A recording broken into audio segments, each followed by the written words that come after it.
अगर इंसान ये समझ ले कि कर्म से भागकर कभी शांति नहीं मिलती, तो उसका जीवन अपने आप सही दिशा में चलने लगता है। राधे राधे, मैं हूँ अंजलि और आप देख रहे हैं द गीता वे एस्ट्रो। पिछली वीडियो में हमने समझा भगवद गीता अध्याय 2 सांख्य योग, जहाँ श्री कृष्ण ने आत्मा का सत्य बताया। आज हम समझेंगे भगवद गीता अध्याय 3 कर्मयोग, जो हमें सिखाता है कि जीवन में कर्म से भागना नहीं है, बल्कि कर्म को सही भावना से करना ही सच्चा धर्म है। अर्जुन का प्रश्न। अर्जुन श्री कृष्ण से पूछता है, हे कृष्ण, अगर ज्ञान इतना श्रेष्ठ है तो फिर आप मुझे इस भयानक युद्ध में कर्म करने के लिए क्यों कह रहे हैं? अगर त्याग ही श्रेष्ठ है तो कर्म क्यों? अर्जुन का मन फिर से उलझ गया। यहीं से भगवान श्री कृष्ण कर्मयोग का रहस्य बताते हैं। कर्म से कोई बच नहीं सकता। भगवान श्री कृष्ण स्पष्ट कहते हैं, कोई भी मनुष्य एक क्षण के लिए भी कर्म किए बिना नहीं रह सकता। हम सांस लेते हैं, ये भी कर्म है। हम सोचते हैं, ये भी कर्म है। हम चलते हैं, बोलते हैं, ये भी कर्म है। इसलिए कर्म से भागना असंभव है, लेकिन कर्म को सही भाव से करना संभव है। निष्काम कर्म का सिद्धांत। भगवान श्री कृष्ण कहते हैं, कर्म करो लेकिन फल की इच्छा छोड़ दो। जो इंसान सिर्फ फल के लिए कर्म करता है, वह चिंता, डर और तनाव इन सब में जीता है। लेकिन जो कर्तव्य समझकर कर्म करता है, ईमानदारी से कर्म करता है, परिणाम भगवान पर छोड़ देता है, वही भीतर से शांत रहता है।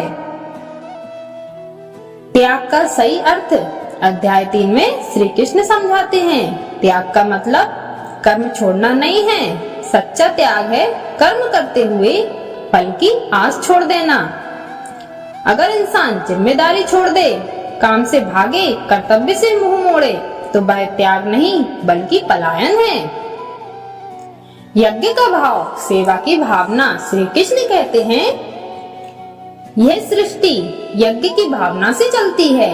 यज्ञ का मतलब सेवा, सहयोग, दूसरों के लिए कर्म। जब इंसान सिर्फ अपने लिए जीता है तो दुख बढ़ता है, लेकिन जब वह समाज के लिए, परिवार के लिए, मानवता के लिए कर्म करता है तो जीवन में संतुलन आता है। श्रेष्ठ व्यक्ति की जिम्मेदारी। श्री कृष्ण कहते हैं, जो व्यक्ति समाज में श्रेष्ठ है, लोग उसी का अनुसरण करते हैं। अगर श्रेष्ठ व्यक्ति कर्म छोड़ देगा तो सामान्य लोग भी कर्म से भागने लगेंगे। इसलिए जो समझदार है, जो जानता है, उसे और अधिक सही कर्म करना चाहिए। इच्छा और क्रोध सबसे बड़ा शत्रु। अध्याय 3 में भगवान श्री कृष्ण बताते हैं, मनुष्य के सबसे बड़े शत्रु बताते हैं, जो कि कामना, अत्यधिक इच्छा, क्रोध। जब इच्छा पूरी नहीं होती तो क्रोध जन्म लेता है, और क्रोध बुद्धि को नष्ट करता है, विवेक को ढक देता है, गलत कर्म करवाता है। इसलिए इच्छाओं पर नियंत्रण। कर्मयोग का महत्वपूर्ण हिस्सा आत्मनियंत्रण की शक्ति। भगवान श्री कृष्ण सिखाते हैं, जो मनुष्य अपनी इंद्रियों को नियंत्रित करता है, मन को संयम में रखता है, बुद्धि से निर्णय लेता है, वही सच्चा कर्मयोगी है। ऐसा व्यक्ति कर्म करता है, लेकिन कर्म का गुलाम नहीं बनता। अध्याय 3 का सार। भगवद गीता का 3रा अध्याय हमें सिखाता है, कर्म से भागना संभव नहीं है। फल की इच्छा दुख का कारण है। निष्काम कर्म ही सच्चा योग है।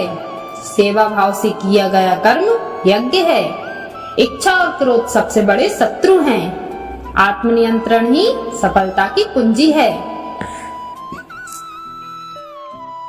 अगर आज आपके जीवन में काम का बोझ है, जिम्मेदारियों का बदलाव है, थकान है और मन कहता है छोड़ दो, तो समझ लीजिए गीता आपसे बात कर रही है। भगवान श्री कृष्ण कह रहे हैं कर्म छोड़ो मत, कर्म को पूजा बना दो, फल की चिंता मुझ पर छोड़ दो।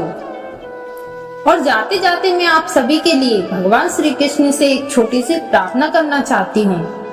जो कर्म से डर रहे हैं उन्हें साहस मिले, जो थक चुके हैं उन्हें धैर्य मिले, जो सही कर्म कर रहे हैं उन्हें शांति और संतोष मिले। भगवान श्री कृष्ण हम सभी को इतनी समझ जरूर दें कि हम सब कर्तव्य से भागे नहीं बल्कि कर्म को ईश्वर से जोड़कर करें। अगर आज की ये बात आपके दिल को छू गई हो तो बस इतना समझ लीजिए गीता आज भी जीवित है और आपको सही मार्ग दिखा रही है।